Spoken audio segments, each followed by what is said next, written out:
10ஆம் நிலை. இயேசுவின் ஆடைகளை ஊறுகிறார்கள். திவ்ய இயேசுவே, உம்மை ஆராதித்து வணங்கி உமக்கு நன்றி அறிந்த ஸ்தோத்திரம் செய்கிறோம். ஏனென்றால் புனித பாரமான சிலுவையை சுமந்து கொண்டு உலகத்தை மீட்டீர். இன்றைய நாளிலும் கூட ஆண்டவராகிய இயேசுவின் ஆடை களையப்படுகிறது. அவர் எஸ்ஐயா 53:3 பிரகாரமாய் அவர் இகழப்பட்டார், மனிதரால் புறக்கணிக்கப்பட்டார், வேதனையுற்றார், மனிதராய் இருந்தார், நோயுற்று நலிந்தார், காண்போர் தம் முகத்தை மூடிக்கொள்ளும் நிலையில் அவர் இருந்தார்.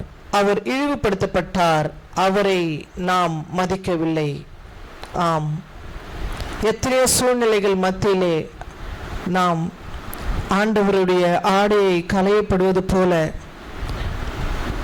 நாம் பேசுகின்ற வார்த்தை, செயல்படுத்துகின்ற செயல்கள், அவருக்கு பிரியமில்லாத காரியங்கள் நாம் செய்யும் போதெல்லாம் அவரை நாம் அவமானப்படுத்தி கொண்டிருக்கின்றோம்.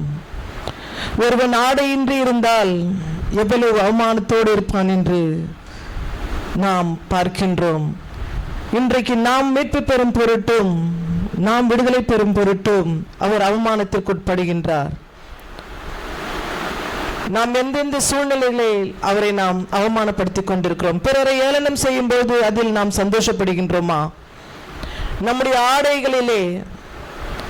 ஆடைகள் அணிவதின் நிமித்தம் அவரை அவமானப்படுத்தி கொண்டிருக்கிறோம். இல்லாதது பொல்லாதது சொல்லும்போது அதிலே நாம் மகிழ்கின்றோம். இப்படிப்பட்ட சூழ்நிலைகளை நாம் செய்யும் போதெல்லாம் ஆண்டவராகிய இயேசுவை நாம் அவமானப்படுத்தி கொண்டுதான் இருக்கிறோம். இந்த நிலை மாற வேண்டும். அதற்காக தான் அவர் ஆண்டவராகிய இயேசு ஆடைகள் கலைக்கப்படுகிறார். அவர் நிர்வாணமாய் நின்றார் என்று நாம் பார்க்கின்றோம். யாருக்காக? நமக்காக. நாம் மீட்பு பெறும் வேண்டும் என்பதற்காக அப்படிப்பட்டதான அவமானங்கள், நிந்தைகள் அவர் ஏற்றுக்கொண்டார். சிலுவை மரணம் வரையிலும் அவர் அதை ஏற்றுக்கொண்டார். நாம் சிந்திப்போம், எந்தெந்த இடங்களிலே அவருக்கு பிரியமில்லாத காரியங்களிலே நாம் ஈடுபட்டு கொண்டிருக்கின்றோமோ அங்கெல்லாம் அவரை நாம் அவமானப்படுத்தி கொண்டுதான் இருந்து கொண்டிருக்கிறோம். உறவுகள் மத்தியிலே, நண்பர்கள் மத்தியிலே, அயலார் மத்தியிலே, அக்கம் பக்கம் இருக்கிற இடங்களிலே நாம் தவறாய் பேசும்போதும் பிறரை காயப்படுத்த போதெல்லாம் அவர்கள் அவமானமாக ஏற்றுக்கொள்கின்றார்கள். அவர்கள் ஏற்றுக்கொள்ளும் நேரத்திலே தான் நாம் ஆண்டவராகிய இயேசுவையும் நாம் அவமானப்படுத்தி கொண்டிருக்கின்றோம். இந்த நிலை நம்முடைய வாழ்க்கையிலே மாற வேண்டும். நம் குடும்பங்களிலே மாற வேண்டும்.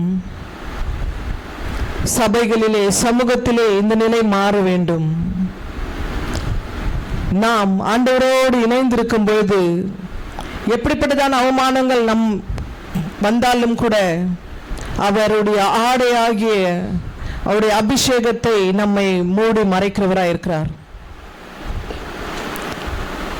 சிந்திப்போம், எங்கெல்லாம் நாம் விழுந்து இருக்கின்றோமோ, எங்கெல்லாம் நாம் காயப்படுத்தி கொண்டிருக்கிறோம், அங்கெல்லாம் அவரை அவமானப்படுத்தி கொண்டிருக்கின்றோம். இனி ஒரு நாட்களில் அப்படி இராதபடிக்கு நாம் அவரை நோக்கி பார்ப்போம்.